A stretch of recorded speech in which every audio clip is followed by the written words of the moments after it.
¿Cómo estuvo esa primera semana del ciclo?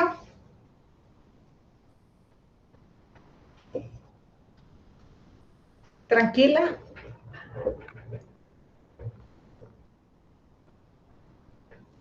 ¿Se entusiasmaron ya con todo lo que van a hacer en todas las materias? Con tarea ya, ¿está bien?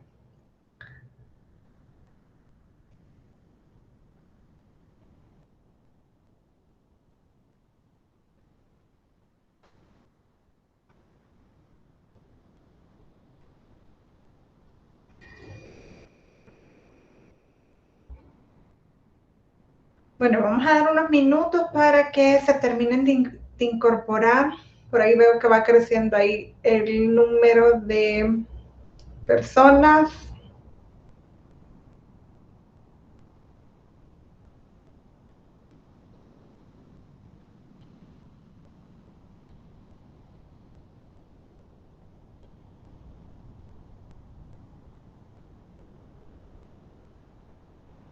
¿No ha terminado la clase? Ah, clase de... ¿Alguno está llevando administración y control de calidad?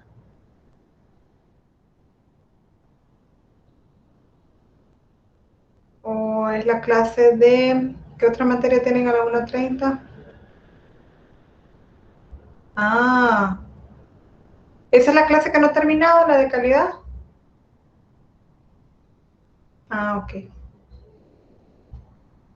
Muy bien. Vamos a hablar entonces ahí con el profesor para que termine antes.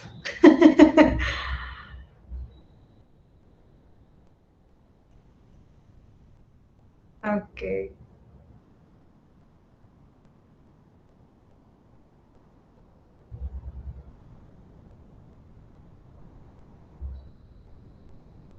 Creería que están cursando Administración y Control de la Calidad con el ingeniero Eduardo Figueroa o están con el ingeniero Pocasangre.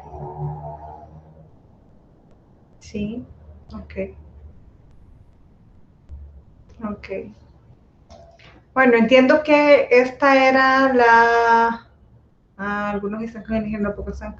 Esta era quizás la primera o segunda sesión con el ingeniero Figueroa, ¿o no? La semana pasada tuvieron la primera. Ah, sí. Bueno, entonces sí, tiene que recuperar un poquito el tiempo. Se lo vamos a valer por ahora.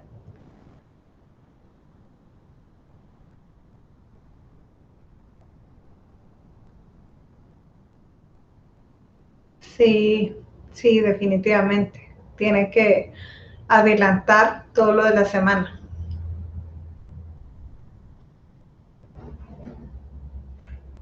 Y bueno, el ingeniero Poca Sangre le apasiona dar clases, yo sé, así que me imagino que cuesta que deje de hablar también.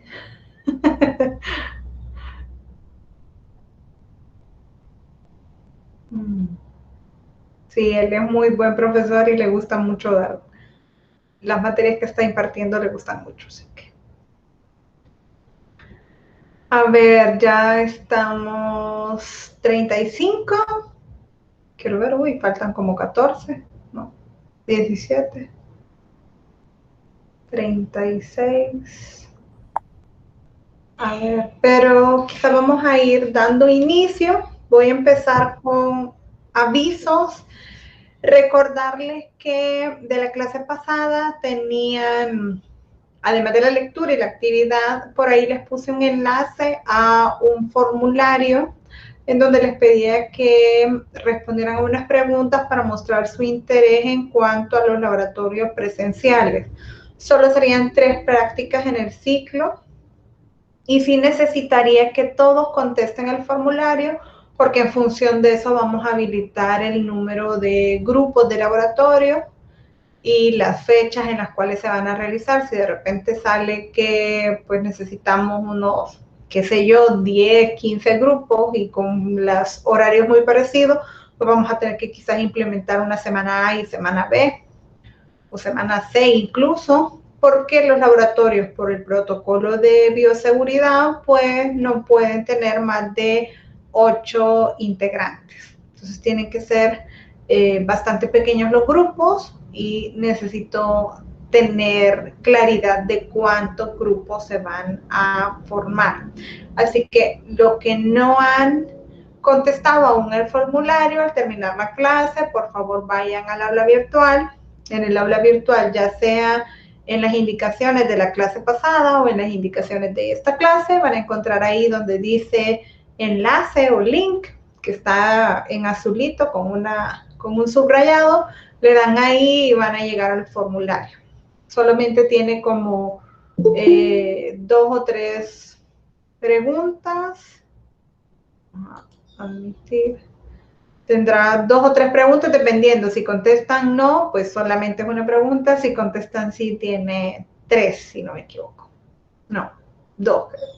Son poquitas, así que no les va a quitar mucho tiempo. Veamos qué otro aviso. Lo otro es que ya está aquí en la sesión de Meet, Miriam, la instructora, y vamos a aprovechar para que se presente, les comente un poco sus horarios de consulta y pues si tienen alguna pregunta que hacerle, pues la hagan en este momento. A ella también la pueden contactar, ya sea mediante el correo electrónico que está ahí en el plan de clases, ahí donde están los datos de la instructora, o en el grupo de WhatsApp. En el grupo de WhatsApp ella está incluida, así que también ahí pueden hacerle consultas. Pero me callo y le doy el micrófono a Miriam para que se presente. Gracias, ingeniera. Buenas tardes. Buenas tardes a todos. Mi nombre es Verónica Chavarría y seré su instructora de diseño y análisis de experimentos durante el presente ciclo. Yo les estaré apoyando principalmente en el desarrollo de los laboratorios y pues asistiéndole durante los horarios de consulta. Quiero que sepan que estoy a su total disposición ante cualquier duda referente a la asignatura o cualquier otra situación en la que ustedes consideren que yo podría apoyarles. Comentarles que mi horario de consulta actualmente lo he definido de lunes a miércoles de 10 de la mañana a 12 del mediodía. Esos 3 días yo voy a estar completamente pendiente dentro de esas horas del correo para contestarles de forma inmediata y también del WhatsApp. También he planeado realizar un enlace para poder reunirnos durante ese horario. Yo se los voy a estar enviando hoy antes de que finalice la tarde para que ustedes lo tengan ahí. Yo me voy a conectar absolutamente todos los lunes, martes y miércoles en la hora que les he especificado. En ese enlace, si ustedes tienen cualquier consulta y prefieren hacérmela en una videoconferencia o una llamada de Meet, pueden entrar al enlace y ahí me van a encontrar.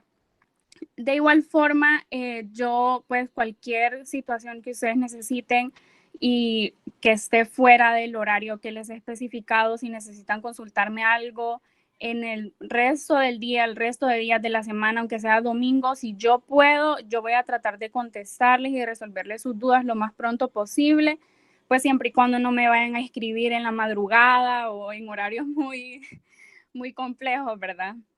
Pero eso sería todo. No sé si alguno tendrá alguna consulta con respecto a lo que les he mencionado. Yo les estaré compartiendo también el detalle de mis horarios de consulta por si no lograron anotarlos. Y pues ya saben, estoy a su disposición ante cualquier cosa. Yo sé que muchas veces hay cosas que a veces nos da pena como alumnos preguntarle a los ingenieros, a los catedráticos, pero de verdad les digo que conmigo no tengan ninguna pena. Yo cuando llevé la materia también tuve dudas. Es completamente normal y pueden contar conmigo para cualquier cosa.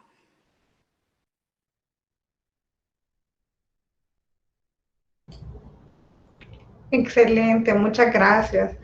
No sé si alguno tiene preguntas, observaciones, comentarios.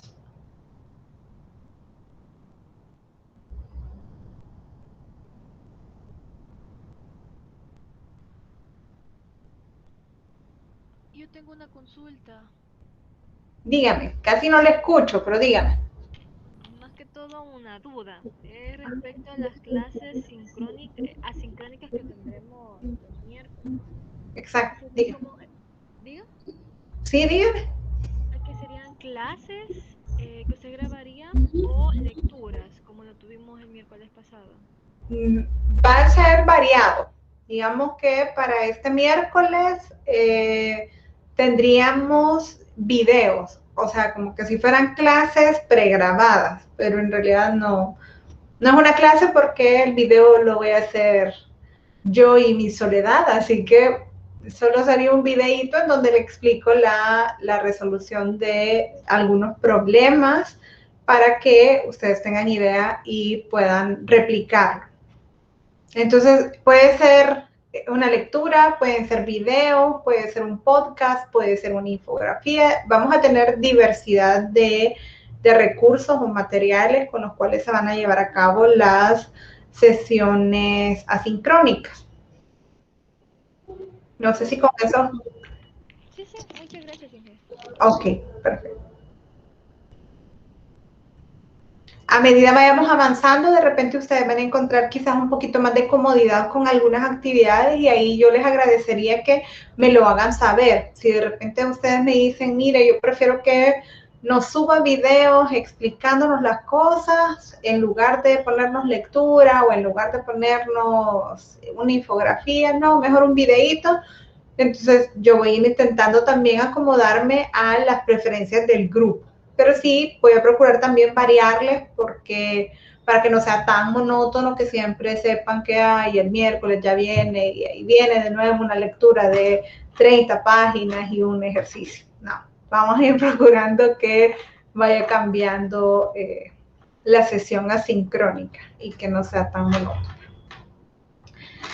A ver, veamos, tenía nuevamente el anuncio de pedirles que completen el formulario de intención en el laboratorio, la presentación de, bueno, yo le digo Miriam, pero creo que Verónica, prefiere que le llamen Verónica, y básicamente eso. Si tienen alguna otra pregunta antes de iniciar con la clase de hoy o con el tema de hoy. ¿Cómo les fue con la actividad? Por si no hay preguntas, ¿verdad? Yo puedo preguntarles cómo les fue con la actividad. He visto algunos resultados ahí, muchos con puntaje de 100, de repente algunos con un puntaje de 100 en un tiempo muy corto que me parece sospechoso, y otros con un puntaje de 100 con un poquito más de tiempo, o de repente por ahí ya cuando se ven todos los resultados, pues hay otros puntajes. La verdad es que la actividad estaba de repente de pensar un poquito, había un par de detallitos que podían ser difíciles de abordarlo. Sí, era un poco complejo porque era algo así como de emparejar, pero se podían emparejar 2 o 3 elementos. Entonces de repente habían unas que era el término y la definición, y en otros habían 3 palabras que se asociaban porque correspondían de repente a aquellos diseños que hacemos para investigar la influencia de múltiples factores o algo así. Entonces sí, estaba un poquito complejo. Yo sé que estaba un poquito complejo. No era un ejercicio tan sencillo. Sí, habían grupos de 3 o de 4. La ventanita uno le va mostrando que había seleccionado uno de 2, uno de 4, uno de 3, pero para salir de la lectura creo que está muy interesante. Para aquellos que todavía no lo han hecho, vayan y vean ahí el jueguito sobre la lectura.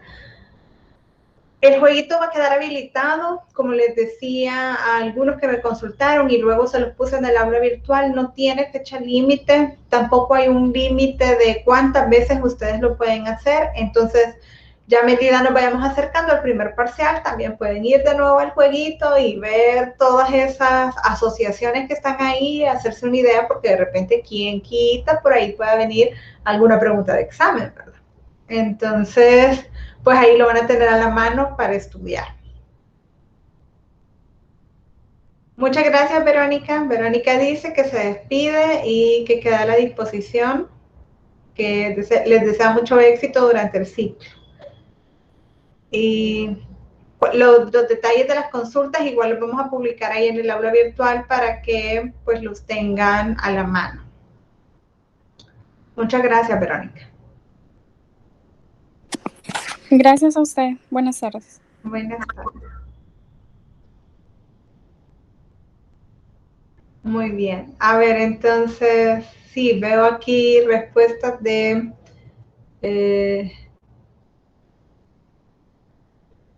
no lo comprendí al inicio, sí. Estoy completamente de acuerdo, estaba un poquito complejo. Yo tengo 100 en poquito tiempo, pero porque lo hice varias veces, muy bien. Pero eso es lo importante, uno tiene que insistir hasta que primero logra sobrepasar esa curva de aprendizaje. Cuando algo es nuevo para nosotros, como ese ejercicio, pues de repente pues hay que entender que no se va a hacer tan rápido a la primera. Y que de repente puede que no se logre completar todo de forma correcta. El ejercicio tiene 3 intentos fallidos. Lastimosamente en la aplicación en donde se hace el examencito yo le quería poner que tuviera la posibilidad de tener más intentos fallidos, pero si le ponía más de 3 no me dejaba publicar.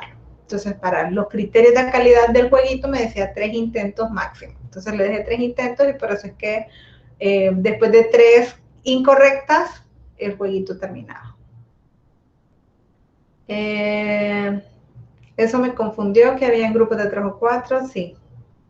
Muy bien, pero espero que les sea de utilidad ya para asimilar si la lectura fue comprendida y también que posteriormente, cuando ya estemos cerca de la evaluación, que es sumativa, es decir, que va a contribuir a su calificación, pues les sea también de ayuda, ¿verdad? Es un recurso que va a tener a la mano a la hora de hacer el examen. A ver, entonces, esos eran los anuncios. Preguntas, no he visto aquí en el chat. Creería que no hay preguntas. Preguntas de lo que leyeron. Dudas que tengan ahorita que todavía estamos en inicio de ciclo sobre cómo vamos a desarrollar la asignatura. Dudas sobre los laboratorios. Ya les mencionaba, son 3 prácticas. Las fechas puntuales no están definidas porque va a depender de cuántos grupos tengamos que hacer. Entonces, si tenemos que hacer varias semanas, semana A, B y C, pues eso va a hacer que tengamos que apresurar el inicio o adelantar un poco el inicio. Si solo va a ser una semana, pues más o menos cuando vayamos viendo ese tema es que se va a desarrollar la práctica. Los temas a desarrollar en el laboratorio son los que están ahí en el plan de clase como temas de tarea, que tenemos 3 tareas. Entonces, uno es sobre la parte del análisis de varianza, otro es sobre los experimentos con múltiples factores y el otro es sobre los experimentos 2 a la K, 2 a la K con una réplica y 2 a la K menos P o 2 a la K fraccionada. Entonces, sobre esas 3 serían las prácticas. ¿Preguntas? Okay. No veo, pero en cualquier momento, por favor, interrúmpanme si surge alguna duda. Les voy a compartir. Déjenme ver por acá. Más o menos de lo que vamos a empezar a ver ahora. Hoy nos vamos a seguir introduciendo en el diseño experimental. Permítanme, voy a...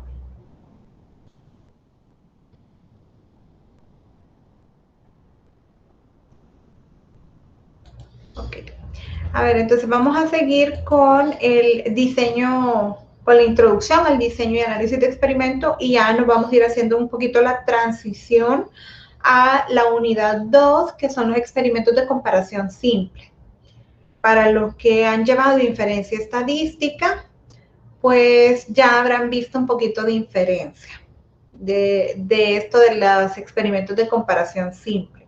Y algunos también que recuerden un poquito de probabilidad y estadística del colegio, tal vez recuerdan un poco de las pruebas de hipótesis y pues básicamente eso es de lo que tratan los experimentos de comparación simple.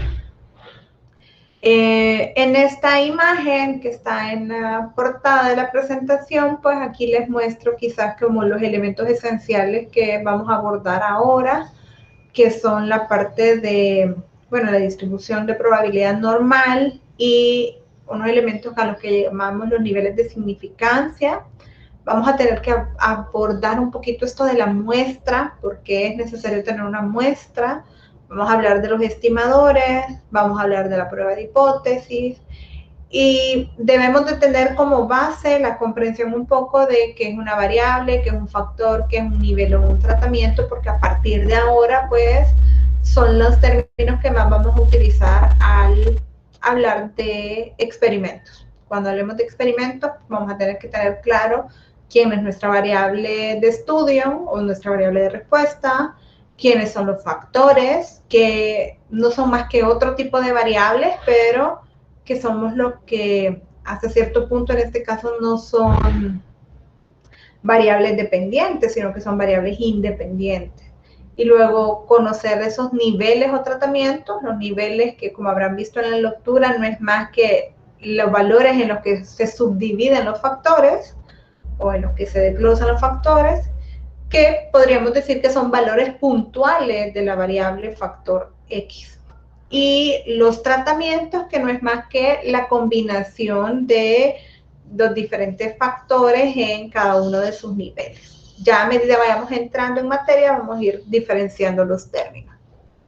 Entonces empecemos hablando un poquito sobre eso de la variable. Ya vemos que la variable de respuesta o la variable factor, que en este caso sería el independiente, pues no es más que una variable aleatoria. ¿Y qué es eso de una variable aleatoria? ¿A qué nos referimos cuando decimos variable aleatoria? Pues básicamente, si pensamos en una definición formal, tendríamos que pensar en el espacio muestral de un experimento y la variable aleatoria pues sería asociada a ese espacio muestral o a la función que juega ese espacio muestral.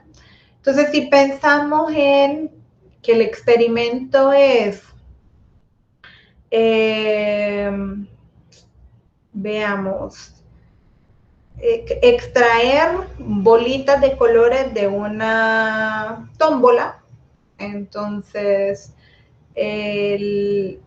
los posibles eventos o las variables que van a estar en juego, como estamos diciendo, bolitas de colores. Entonces, la variable no es más que, en este caso, el color de la bolita. Si decimos unas bolitas de colores en tómbola. Entonces, a la hora de extraer, pues ese puede ser un azul, puede ser un amarillo, puede ser un rojo. Entonces, el espacio muestral va a estar conformado por bolitas azules, amarillas, rojas, y la variable pues va a ser cualquiera de esos colores. Importante a la hora de hablar de aleatorio, por lo general hablamos de variables numéricas. Entonces, de repente esto lo podemos convertir en el experimento, ya no extraer bolitas de colores, sino que cuántas bolitas del mismo color extraemos.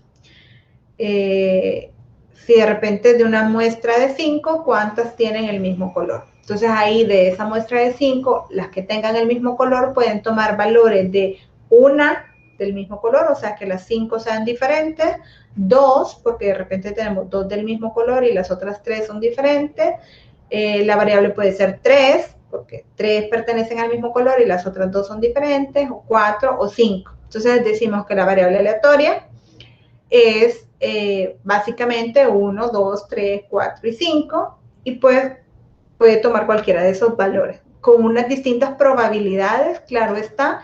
Cuando ya mencionamos que va a tener una probabilidad de que la variable tome el valor de 2, ahí es donde incorporamos el término aleatorio.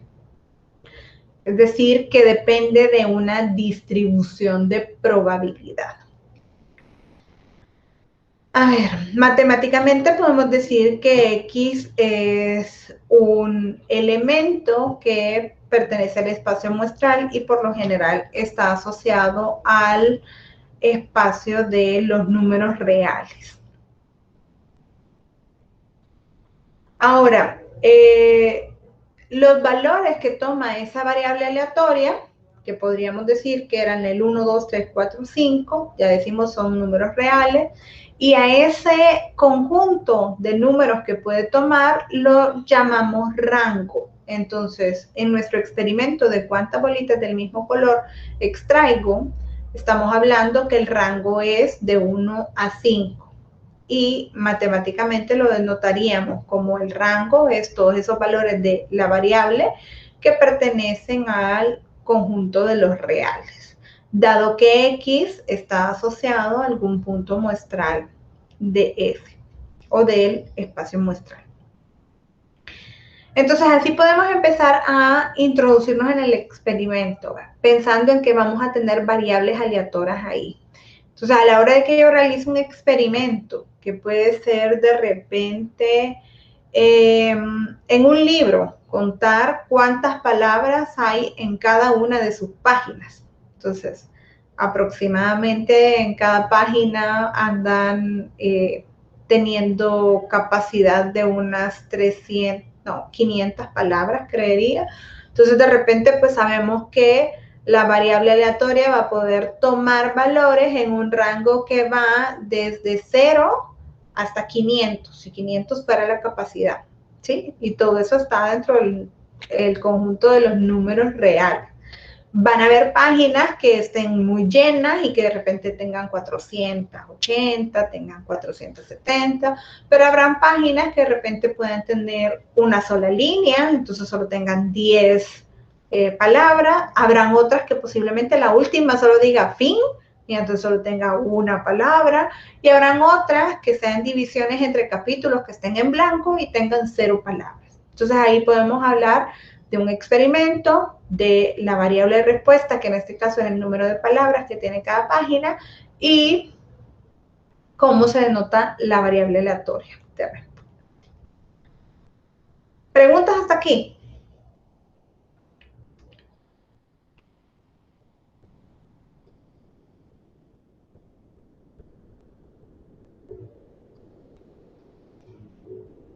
Está claro, ¿verdad?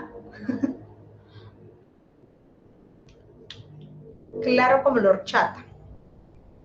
Todo claro, perfecto. Muchas gracias, Ángela. A ver, entonces, esto es un recordatorio de algo que ustedes ya habrán visto en más de alguna materia. Muchas gracias, Cintia. Y entonces, podemos seguir, ya que hablamos de variables aleatorias y hemos hablado también de que son variables que dependen del azar.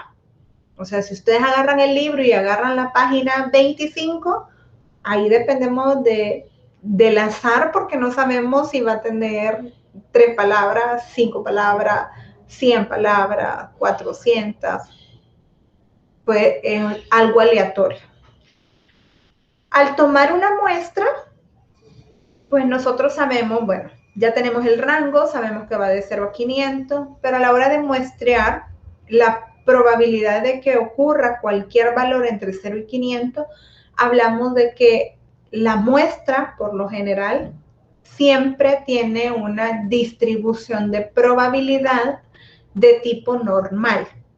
Allá ustedes recordarán cuando vieron probabilidad y estadística, que la distribución normal pues era aquella que tenía una forma simétrica, como que era una campana que tenía un valor medio y que tenía pues una distribución que podría ser o muy alargada o de repente también muy cortita y era muy puntiaguda. Esta que se muestra aquí en esta imagen no es más que la distribución normal. Entonces, cuando hacemos un muestreo, hablamos de que la muestra tiene una distribución de probabilidad normal, siempre. La distribución de probabilidad del muestreo siempre va a ser normal.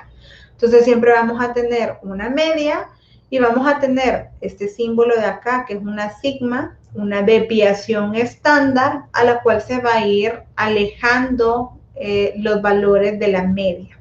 Por lo general decimos que, bueno, más o menos a más o menos un sigma, aquí está el 68% de los valores, bueno, 64 creo, 68. A más o menos 2 sigmas tenemos más o menos el 91% y a más o menos 3 sigmas tenemos el 99%. Entonces, lo que vemos es que pues de repente que hayan 15 palabras puede estar más o menos por acá y pues está dentro de la distribución. Que si tiene 300, que posiblemente sea la media, pues está dentro de la distribución. Entonces, siempre que pensamos en un experimento, pensamos en muestrear valores de una posible población, porque no podemos venir y decir que a la hora de hacer el experimento ahí ha ocurrido todo, sino que a la hora de que experimentamos estamos muestreando y viendo, bueno, de este conjunto que yo voy a sacar, de todos los posibles, pues yo voy a venir y hacer sacar una conclusión de qué es lo que puede pasar siempre. Pero estamos hablando de que estamos muestreando. A ver, entonces, cuando ya hablamos de muestreo y distribución de muestreo, pues estamos hablando de la distribución normal. Y dentro de estas muestras aleatorias, pues va a ser importante tener en consideración la media muestral y la varianza muestral o desviación muestral. Ahí en la grafiquita yo les mostraba la desviación y la varianza no es más que el valor cuadrado de la desviación estándar. Entonces es ese sigma cuadrado. Para calcular ese valor de la media muestral, podemos venir y sumar todos los valores encontrados en la muestra. La muestra va a tener un tamaño n y si sumamos todos esos valores y lo dividimos entre n, encontraríamos la media muestral. Para el caso de la varianza muestral, si hacemos la sumatoria de las diferencias del valor encontrado menos la media, y eso lo elevamos al cuadrado, y luego lo dividimos entre n-1, encontraríamos la varianza muestral. Al sacarle el raíz cuadrada a esto, encontraríamos la desviación muestral. Estos dos elementos, la media muestral y la varianza muestral, van a ser esenciales a la hora de que empecemos a hablar de experimentos. Cuando yo hablo de experimentos, por lo general me interesa saber en ese experimento qué es lo que está sucediendo con la media o qué es lo que está sucediendo con la varianza. Entonces, lo que yo principalmente voy a estudiar o los parámetros que voy a estudiar son la media y la varianza. Claro está que se puede estudiar de repente qué tanta asociación hay entre las variables, si hay correlación, o de repente me va a llamar la atención también estudiar proporciones u otro elemento. Sin embargo, lo principal en el diseño y análisis de experimentos va a ser la media y la varianza. Esos van a ser nuestros dos parámetros de estudio. Y van a ser de carácter muestral, insisto, porque no podemos hacer un experimento, o bueno, porque no podemos, en realidad no sería un experimento, pero no podemos censar todo lo que va a ocurrir. Al hablar de censo hablamos de todos los posibles resultados, ¿verdad? Sino que tenemos que muestrear. A la hora de que hacemos un experimento, como habrán visto en las definiciones, un experimento es una prueba o conjunto de pruebas, pero enmarcadas dentro de un mar de posibilidades de esas pruebas. Entonces, con esa pequeña muestra de pruebas es que nosotros vamos a sacar conclusiones de ahora en adelante. Ahí está lo de la desviación. Ok. Entonces, hablamos de que estos parámetros se denotan o se consideran estimadores insesgados.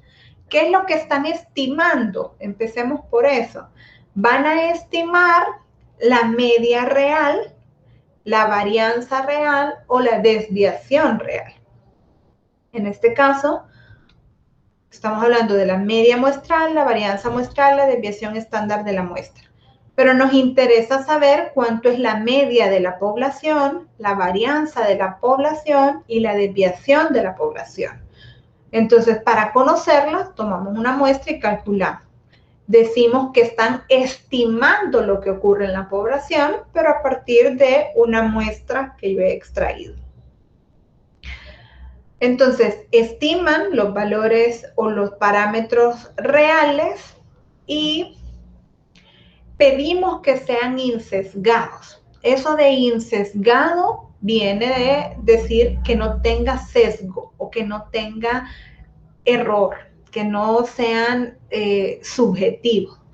Entonces, cuando hablamos de un estimador puntual, puntual es que tiene un valor ya definido, como puede ser la media muestral. Entonces, esto es un punto dentro de todo el espacio de valores que puede tomar la variable.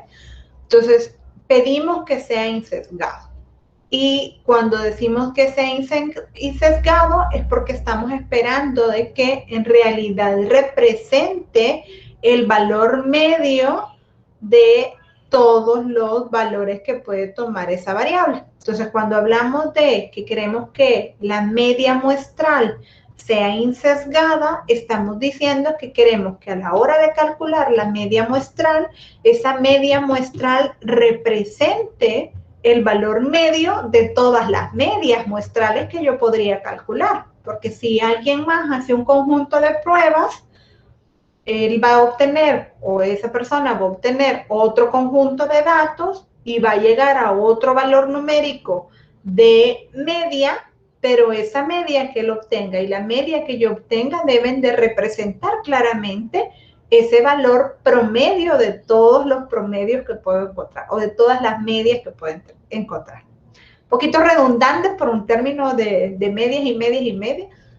Si lo ponemos en términos de varianza, bueno, yo quiero que la varianza sea un estimador insesgado. Entonces, eso quiere decir que el cálculo que yo haga después de extraer mi muestra y calcule la varianza muestral, sea representativo de los valores promedio de varianzas que yo puedo calcular haciendo otros grupos de pruebas. Es decir, si yo obtengo una segunda muestra y calculo nuevamente la varianza de esa muestra, pues que esa varianza sea representativa del promedio de las varianzas que yo podría obtener con múltiples muestras. Entonces, a eso nos referimos con los estimadores insesgados. Eso es lo que buscamos a la hora de calcular la media muestral y la varianza muestral. Sin embargo, cuando exista sesgo, siempre podemos utilizar los estimadores. Si de repente por algún motivo hay algún valor atípico, pues eso nos puede hacer que el estimador no sea insesgado, sino que por el contrario sea sesgado. Y esperaríamos que a la hora de haber calculado el tamaño de la muestra, ese posible valor atípico que me va a hacer perder lo insesgado no genere demasiado ruido dentro de mis resultados y me permita todavía llegar a conclusiones adecuadas.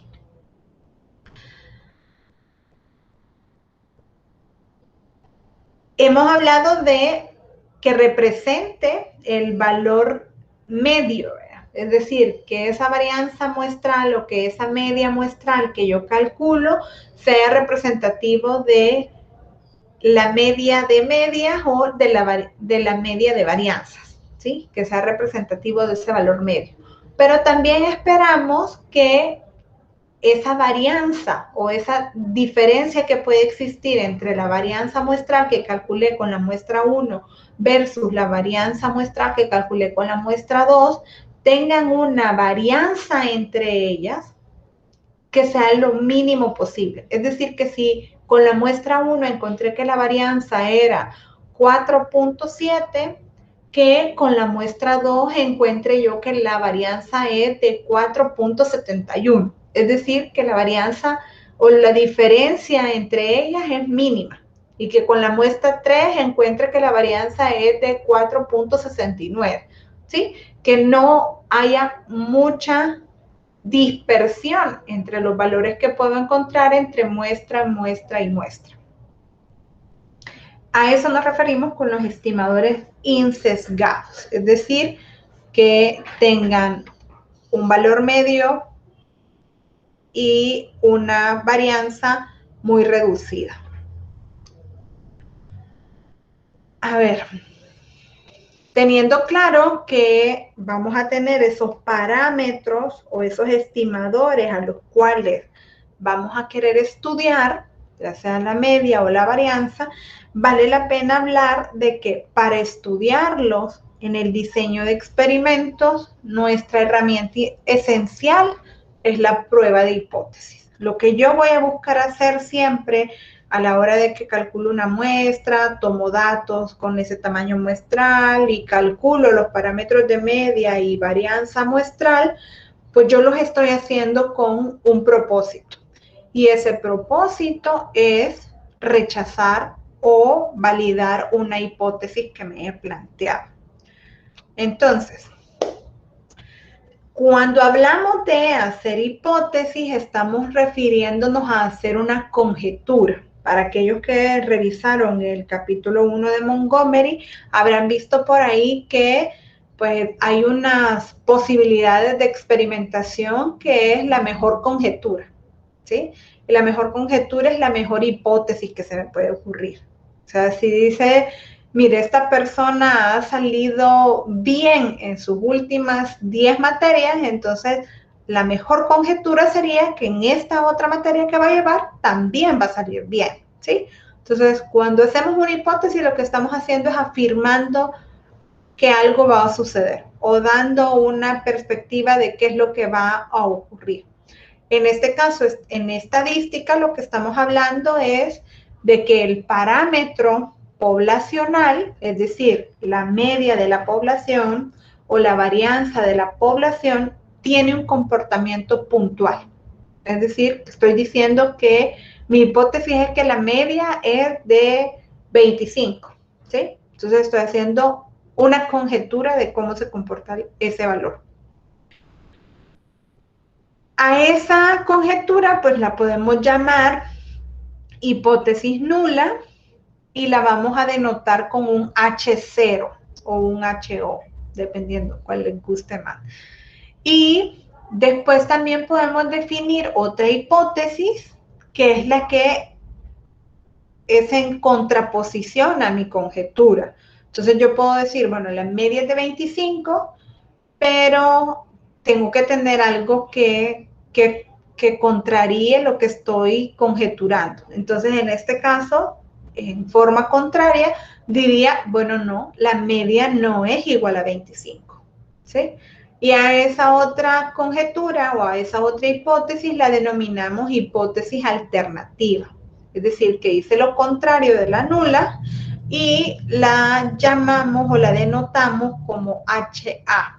Entonces vamos a tener el H0, que es la hipótesis nula, y el HA, que es la hipótesis alternativa.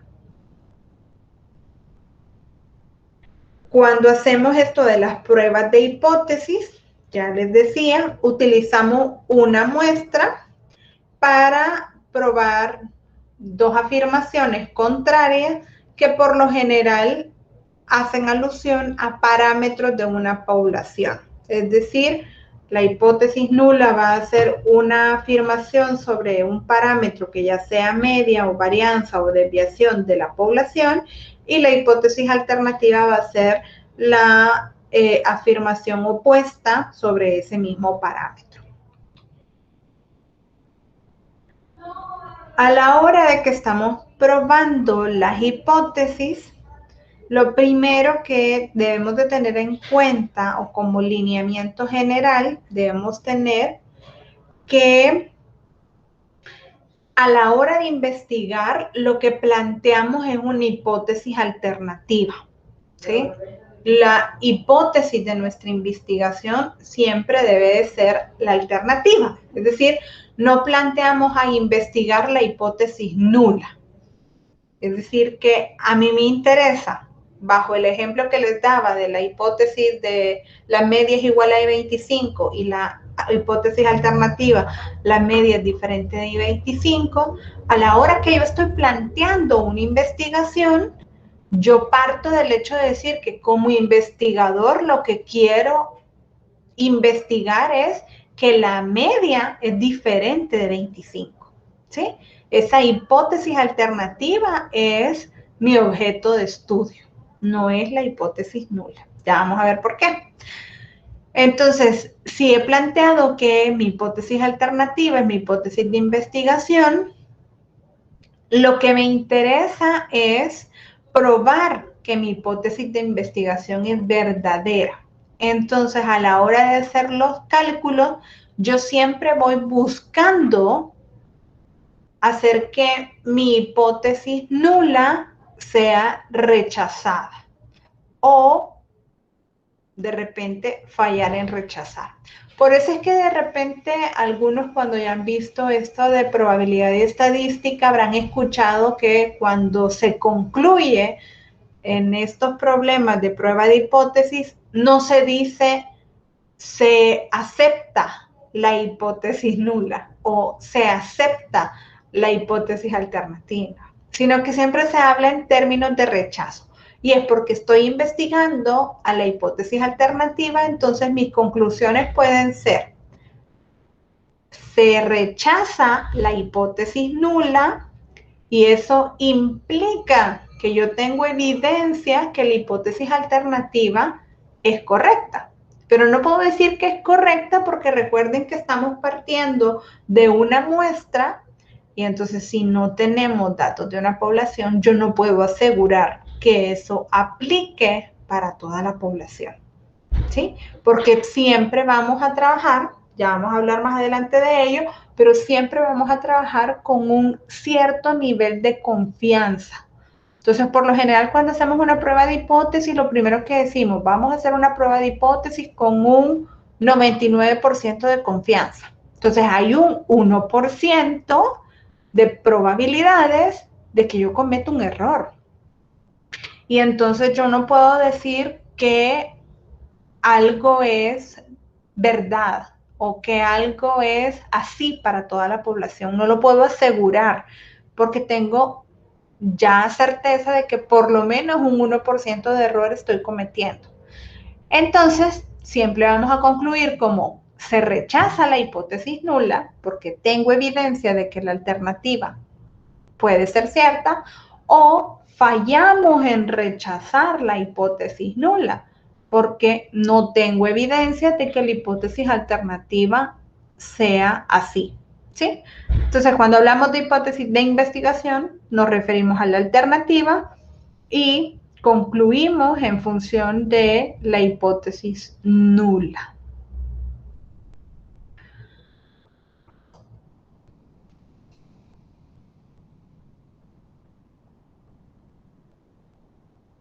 Y bueno, acá el último cuadrito, como verán, no es más que el corolario de los dos valores anteriores, donde decimos que la hipótesis de la investigación debe expresarse como hipótesis alternativa, por lo que les mencionaba.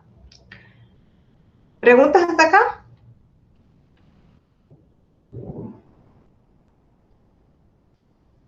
¿Vamos bien? Ok, muchas gracias Andrea, Diego, Josué, Daniel. Excelente. A ver, entonces sigamos.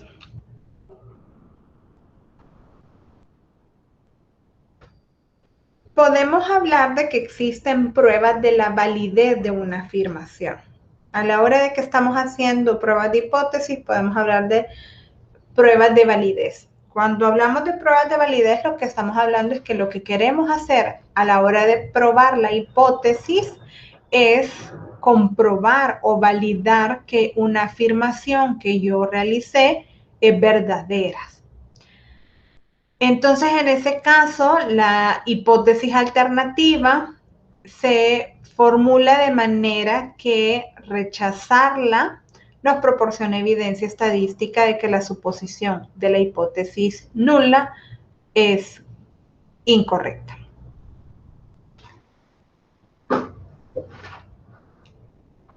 También podemos hablar de prueba en situación de toma de decisiones. En este caso, no es para una sola afirmación, sino que tenemos dos posibles alternativas.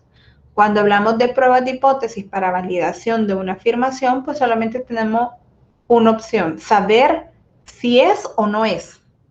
Pero en el caso de una toma de decisión, tenemos el caso de que, bueno, en función de los resultados, si yo rechazo mi hipótesis nula, el camino a tomar sería A, mientras que si rechazo mi hipótesis nula, perdón, fallo en rechazar mi hipótesis nula, el camino a tomar sería el B. Para ponerlo con un ejemplo práctico, digamos, una prueba de hipótesis para validez de una afirmación podría ser cuando si usted se va a hacer un examen de laboratorio, pongamos por ejemplo, ya que está en tendencia, se va a hacer la prueba de COVID. Y entonces en ese caso, usted lo que quiere es comprobar si tiene o no tiene la enfermedad. ¿Sí? Entonces ahí es una prueba de validez. Mientras que para la toma de decisión, de repente usted puede hacer una prueba de hipótesis para ver si un grupo de personas han mejorado con un tratamiento que se está experimentando. De repente se está haciendo una cura para, bueno, pongámoslo siempre en el mismo contexto, estamos haciendo una cura para COVID y entonces se ha buscado un grupo experimental y entonces quiere saber si el tratamiento que se les ha dado ha hecho que mejoren las condiciones, ¿sí? Y pues ahí tenemos dos posibles resultados. Ha hecho que mejore o ha hecho que empeore. Y entonces si vemos que ha mejorado, quizás con COVID no nos funciona mucho, digamos que es un tratamiento para el cáncer. Entonces si vemos que la gente está mejorando, que de repente ha reducido sus niveles de glóbulos blancos, que de repente su sistema inmune se está fortaleciendo, entonces los resultados nos indican que el tratamiento está funcionando, entonces la decisión sería seguir el tratamiento. Pero si de repente vemos que el tratamiento, todo lo contrario, no ha hecho nada para que la enfermedad no evolucione, entonces podemos decidir no continuar con el tratamiento. Entonces ahí estamos hablando de una prueba para toma de decisión. Entonces vemos que la prueba de hipótesis nos puede servir en varios contextos.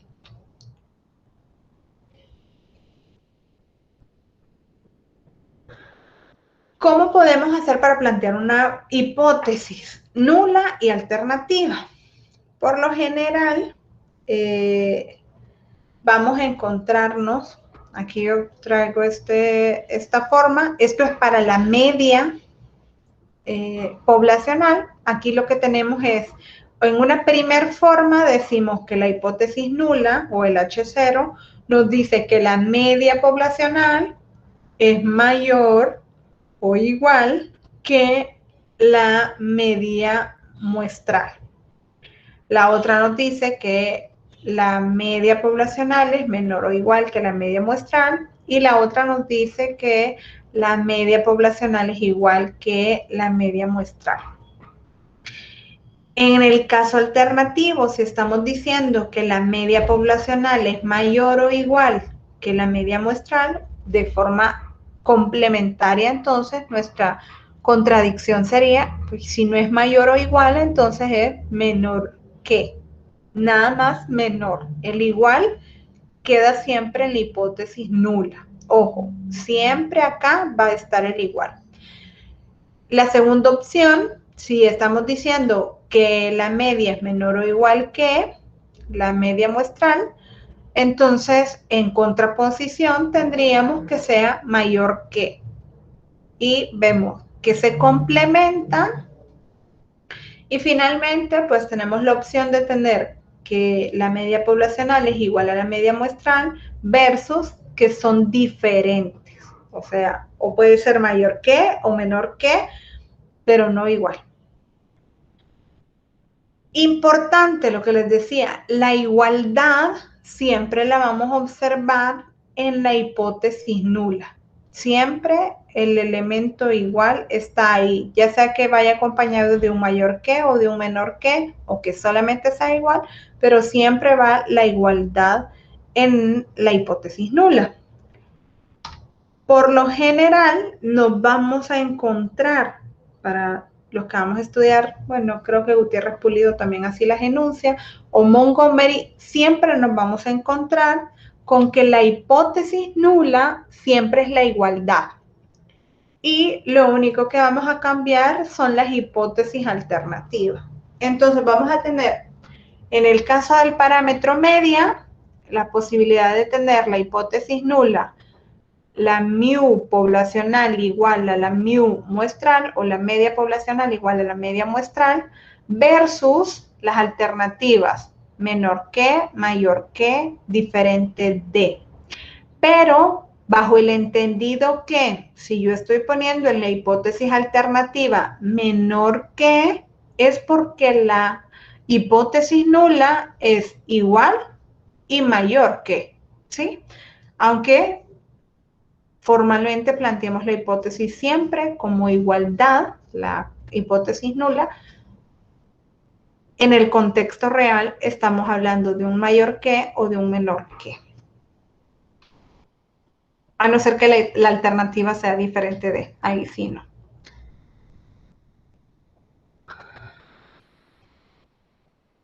A ver, entonces decíamos, planteo una hipótesis y yo siempre digo, yo estoy planteando una hipótesis que quiero comprobar con un 90% de confianza, con un 95% de confianza, con un 99% de confianza, y eso nos está indicando que estamos estableciendo que podemos cometer un error. A la hora de hablar de los errores, podemos diferenciar dos tipos de errores. El error tipo 1, o también conocido como alfa, y el error tipo 2, que a veces es llamado beta. Y adicionalmente, pues esto lo podemos poner en el contexto del error aleatorio, algo que va a ocurrir porque estamos trabajando con variables aleatorias. Pero de repente también podemos hablar de que al interior de un experimento también puede haber el error de experimentación, que ese, pues ustedes ya lo habrán escuchado cuando llevaban de repente química general o física, en donde se hablaba de que pues es posible cometer errores. De repente ahí habría el error de paralaje, de repente otro tipo de errores por no cumplir bien el procedimiento, que también hay que tener en consideración. Sin embargo, al hablar de la prueba estadística, pues estamos teniendo en consideración los errores tipo 1 y tipo 2, que están vinculados con que puedo yo venir y aceptar cuando debo rechazar o rechazar cuando debo aceptar, que en ambos casos nos va a llevar a tener conclusiones erróneas. Si lo vemos de forma esquemática, tendríamos que si de repente tenemos que se acepta la hipótesis nula siendo esta verdadera, entonces vamos a tomar una conclusión correcta. Pero puede suceder que se acepte la hipótesis nula cuando en realidad la alternativa era verdadera. Entonces aquí hablamos del error tipo 2. O podemos tener que se rechace la hipótesis nula cuando la nula es verdadera. Y entonces aquí hablamos del error tipo 1. Yo aquí suelo contarles, cuando yo estudiaba hace ya un par de años, bastantes, con nuestros compañeros decíamos, bueno, tenemos que recordar esto de cuál es el error tipo 1 y cuál es el error tipo 2. Y de repente, pues, alguien salió con el comentario. Fácil. Aquel pretendiente que tenía todas las características para ser el adecuado, pero que no seleccionaste, es en tu vida el error tipo 1, ¿sí? Era el ideal, pero por algún motivo se rechazó. Entonces ahí cometemos el error tipo 1. Y de repente hay un pretendiente que pues es aceptado, pero no tenía las características para cumplir o llevar una relación a un nivel más avanzado, digamos, pasar de novios a matrimonio o algo así. Y entonces ahí tenemos el típico error tipo 2. Entonces, si quiere recordar de repente, pues también puede utilizar la misma anécdota. Aquel pretendiente que tenía todas las características adecuadas, pero usted rechazó, o pretendienta, porque aplica también para caballeros. Entonces, es la hipótesis, es el error tipo 1. Pero aquella o aquel que no tenía las características adecuadas, pero por algún motivo se aceptó, es el error tipo 2. ¿Sí? Eso aplica para solteros, obviamente. Ya en mi caso, pues, que ya no estoy soltera, ya no puedo hablar de error tipo 1 o error tipo 2, sino que ya hablo nada más de mi cruz, la que yo solita acepté. A ver, seguimos entonces. Preguntas hasta aquí. Comentarios.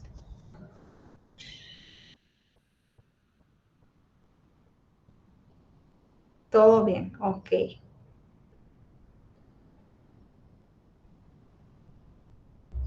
Espero que le haya resultado el chascarrillo y que a la hora del examen o de recordar los errores, pues también lo vaya a recordar.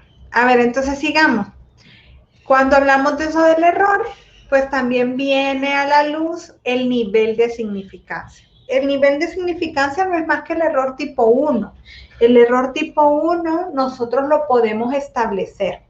Entonces, cuando decimos, bueno, quiero correr un experimento con un nivel de confianza o con una seguridad de que voy a llegar a buenas conclusiones del 90%, estoy estableciendo que ese complemento, ese 10% de error que puedo cometer, sea mi error tipo 1.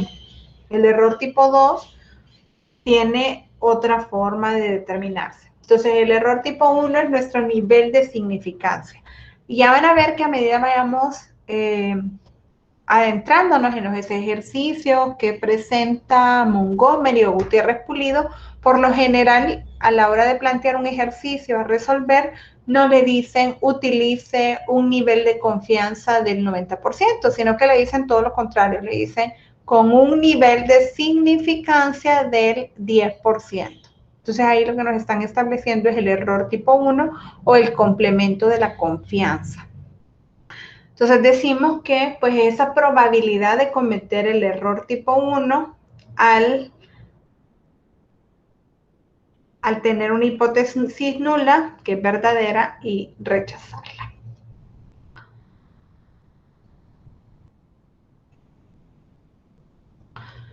Cuando planteamos hipótesis, pues hay distintas formas de comprobarlas. Una es mediante la determinación del estimador y contrastándolo contra un parámetro de prueba. Ustedes recordarán de repente que cuando hacían una prueba de medias, ustedes calculaban al estimador, es decir, a la media muestral, y luego venían, calculaban un parámetro de prueba.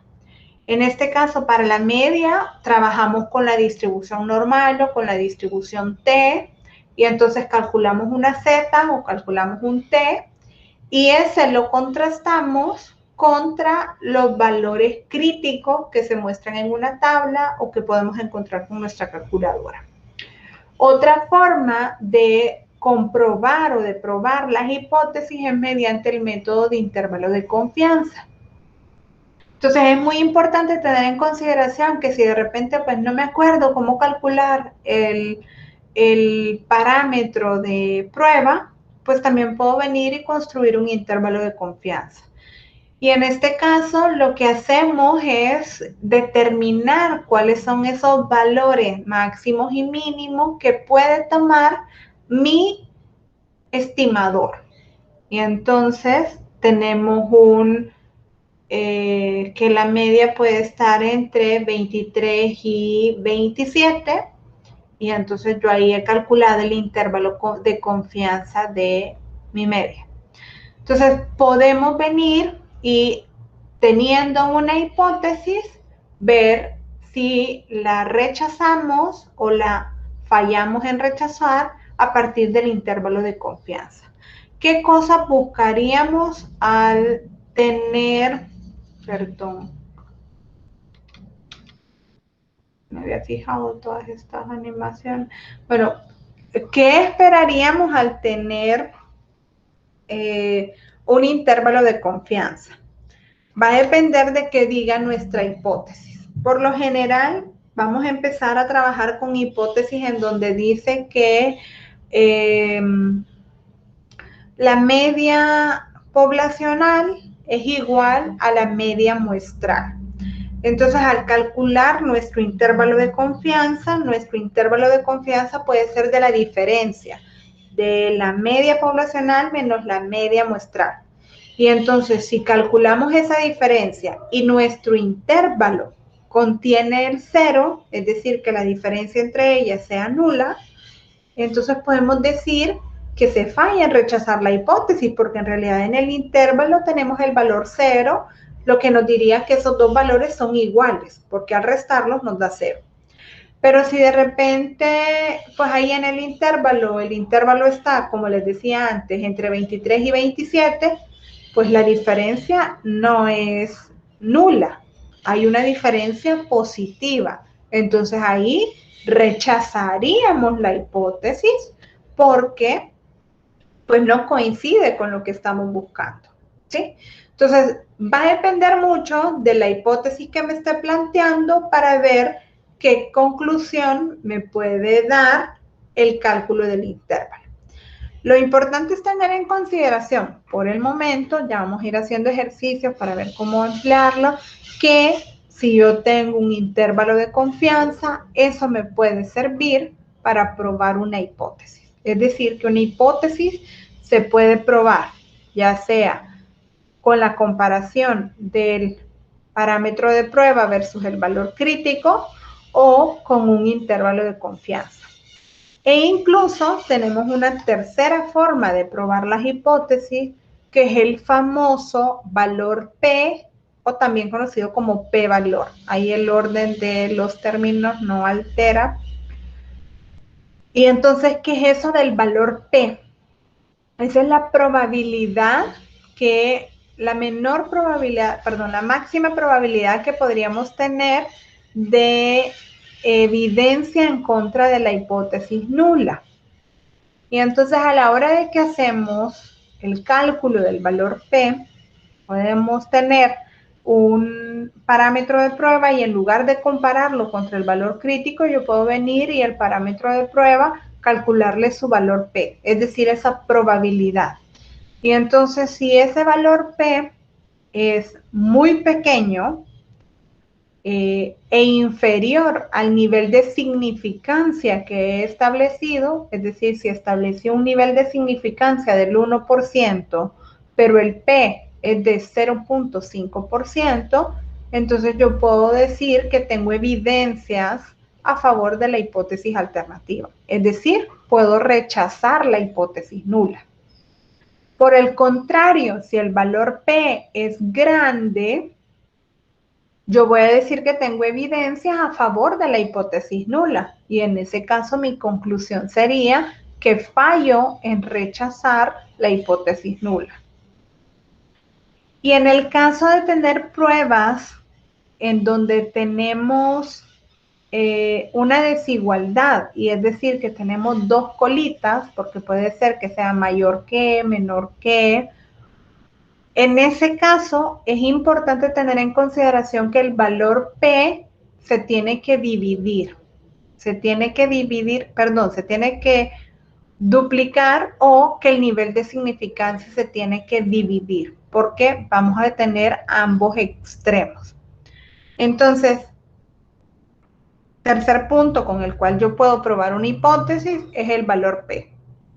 Resumiendo, puedo probar una hipótesis con el estadístico versus el valor crítico, o con el parámetro de prueba versus su valor crítico, con el intervalo de confianza o con el valor P. Con esas tres formas yo puedo venir y probar una hipótesis. Ya vamos a ir viendo más adelante ejemplos. Entonces, a la hora de que ya nos metemos, bueno, ya conocemos como las generalidades, ya vimos que eso de las variables, ya vimos qué es lo que nos interesa sobre las variables, que es hacer unas pruebas de hipótesis, qué errores podemos cometer a la hora de hacer las pruebas de hipótesis, cómo plantear las pruebas de hipótesis, y luego cómo concluir acerca de las hipótesis y de qué métodos podemos hacer uso, que son tres: la comparación, el intervalo o el valor P. Entonces podemos empezar a hablar de los experimentos de comparación simple. Ahí en el dibujito les muestro algo muy sencillo. Ustedes de repente tienen a comparar dos tipos de plantaciones. En ambos se utiliza la misma cantidad de frijolitos o de chícharos, dice ahí. Las macetas son idénticas, solo cambia que una tiene más agua que la otra. Entonces, en este caso hablamos de que la variable independiente es la cantidad de agua. Ojo, cuando hablamos de variable independiente, estamos haciendo alusión a los factores de estudio. Nuestra variable dependiente, en este caso, sería la fracción de semilla germinada. De las 10 que sembré, me salieron 3 plantitas, o me salieron 2 plantitas, o no me salieron plantitas. Esa es nuestra variable dependiente. Y también conocida como variable de respuesta. Entonces, nos interesa estudiar un único factor o una única variable independiente. En este caso es la cantidad de agua. Y solamente tiene dos posibilidades o dos niveles ese factor. Bastante agua, poca agua. Y entonces a eso nos referimos cuando hablamos de un experimento comparativo simple. Es un solo factor en estudio con dos niveles, ¿sí? Puede de repente tener, no, solamente dos niveles. Ya iba a decir otra cosa. Y entonces nos interesa, al tener este tipo de experimento, saber si ese factor en ambos niveles produce resultados diferentes. Y entonces es ahí donde podemos empezar a plantear una variedad de hipótesis. Hipótesis en donde digamos que de repente la fracción de semillas germinadas con más agua es mayor que la de menos agua, o lo opuesto, que la fracción de semillas germinadas es menor con más agua que con menos agua, o que la fracción de semillas germinadas es diferente en ambos casos. Ojo, hice alusión a las hipótesis alternativas. Redactaríamos la hipótesis nula siempre como que la fracción de semilla germinada es igual en los tres casos. Aunque tendríamos en consideración, claro está, que el valor opuesto en el caso del menor que es mayor o igual que, o que el opuesto al mayor que es menor o igual que.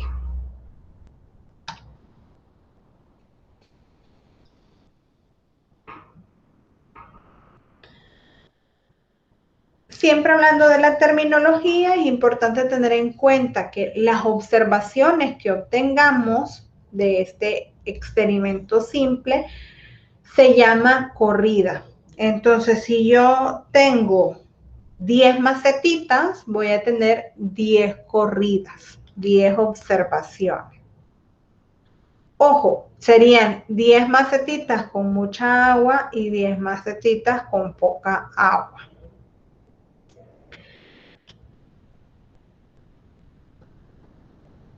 Vamos a tener algo que vamos a considerar como ruido o error o fluctuación, que va a ser los posibles resultados que se obtengan en cada una de las corridas. Y es por eso que hablamos de que estas son variables de respuesta aleatorias. porque no en todas las macetitas, que a pesar de que tengan la misma cantidad de agua, las que tengan bastante agua, nos van a dar el mismo resultado. Algunas nos va a decir que salieron 8 semillas germinadas y en otra van a salir 7 y en otra van a salir 3, a pesar de que estén en las mismas condiciones del factor de estudio, porque existe el ruido o error experimental.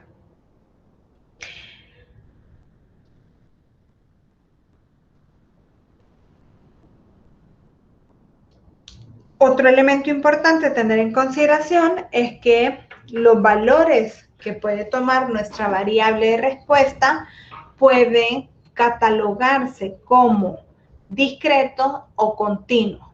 Entonces, en el caso del experimento que mostrábamos ahí en el ejemplo, decimos que la variable es fracción de semillas germinadas, es decir, 9 de 10, 8 de 10, 7 de 10. En ese caso tenemos una variable discreta. Discreta porque tenemos exactamente 11 posibles resultados y los podemos enumerar. El primero sería 0 de 10, el segundo 1 de 10, el tercero sería 2 de 10, el otro 3 de 10, 4 de 10, 5 de 10, hasta 10 de 10. Y entonces ahí están nuestros 11 posibles resultados. Y aunque es un número fraccionario, porque 9 de 10 lo podemos convertir en un valor decimal incluso, no por eso se convierte en una variable continua, no, es una variable discreta, porque van a ser solo 11 posibles valores. No es posible tener 9.5 de 10, es decir, cambiar ese valor. Mientras que también podríamos tener de repente, si la variable de respuesta fuera la altura total alcanzada por las semillas germinadas, es decir, que empecemos a medir cada una y veamos y sumemos la altura que tendrían entre todas, pues ahí sí podríamos hablar de una variable continua, porque pueden ser 2 centímetros, 2.5, 2.8, 2.75, 3.4, cualquier valor en el conjunto de los números reales. Entonces ahí sí hablamos de una variable continua. Entonces es importante tener en cuenta que a la hora de obtener los resultados en los experimentos comparativos simples, la variable respuesta puede catalogarse como discreta o continua. Y ahí terminan los conceptos. A ver, preguntas. ¿Está todo claro?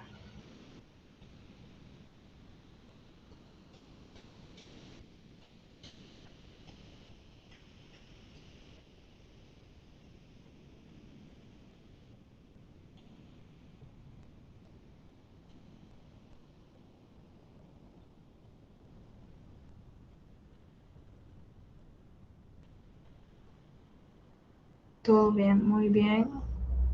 Ok, excelente. A ver, voy a aprovechar.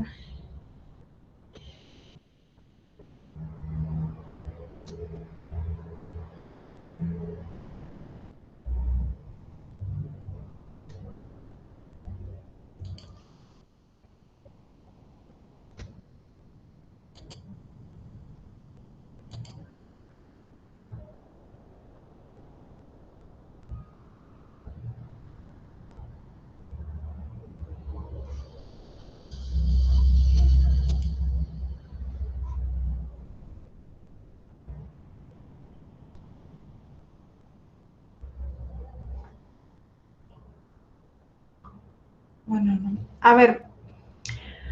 Bueno, entonces sí, todo claro. Por aquí veo todo claro, muy bien. Entonces, con eso nos vamos introduciendo ya en la segunda unidad, que son los experimentos de comparación simple. Me gustaría saber si hay estudiantes de ingeniería química que no han llevado inferencia estadística.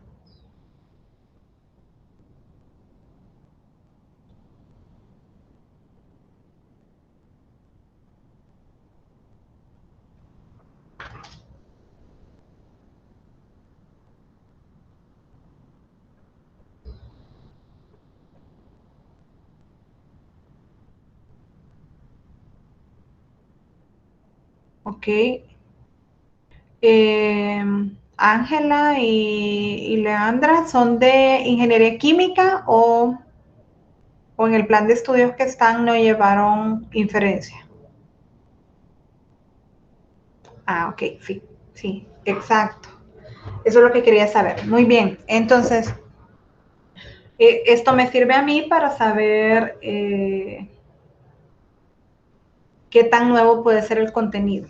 Yo creería que pues los que no han visto inferencia estadística, pues tal vez habrán visto ya la prueba de hipótesis, pero no en la misma medida en que lo han visto los que ya llevaron inferencia. Entonces vamos a abordar un poquito más profundo el tema.